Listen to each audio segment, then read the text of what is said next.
বন্ধুরা, একটি লোক ধনী হওয়ার স্বপ্ন নিয়ে একটি ইচ্ছা পূরণ করার কুয়ার কাছে গিয়ে একটি কয়েন ফেলে দেয়।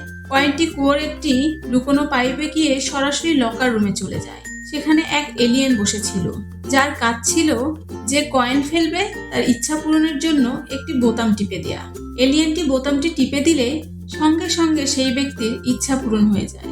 একদিন একটি ছেলে একটি কয়েন নিয়ে এলিয়েনের লকার রুমে চলে আসে। তার ইচ্ছা ছিল তার প্রথম প্রেমিকাকে খুঁজে পাওয়ার। ঠিক সেই সময় একটি মেয়ে একই উদ্দেশ্যে তার প্রথম ভালোবাসাকে খুঁজে পাওয়ার জন্য সেই কুয়াতে কয়েন ফেলে দেয়। ছেলে এবং মেয়ে দুজনেই তাদের ইচ্ছা পূরণের জন্য কুয়ার দিকে তাকিয়েছিল।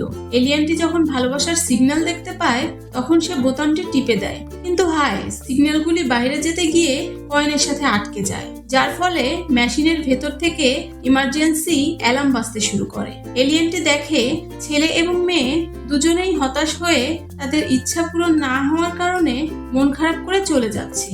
এলিয়েনটি তখন মাটির নিচ থেকে উঠে আসে এবং তাদের ইচ্ছা পূরণের চেষ্টা করে, কিন্তু কিছুতেই সফল হতে পারে না। অবশেষে এলিয়েন একটি কয়েন নিয়ে কুয়ার মধ্যে ছুঁড়ে দেয়, যার ফলে দুইটি কয়েন ছুটে গিয়ে মেশিনের মাধ্যমে ভালোবাসার সিগন্যাল বাইরে চলে যায়। এভাবে এলিয়েন তার ইচ্ছা পূরণের চেষ্টা চালিয়ে যায় এবং একটি নতুন ভালোবাসার গল্পের সূচনা হয়। বন্ধুরা, ভিডিওটি আপনাদের ভালো লাগলে দয়া করে লাইক, শেয়ার এবং আমাদের চ্যানেলটি সাবস্ক্রাইব করতে ভুলবেন না।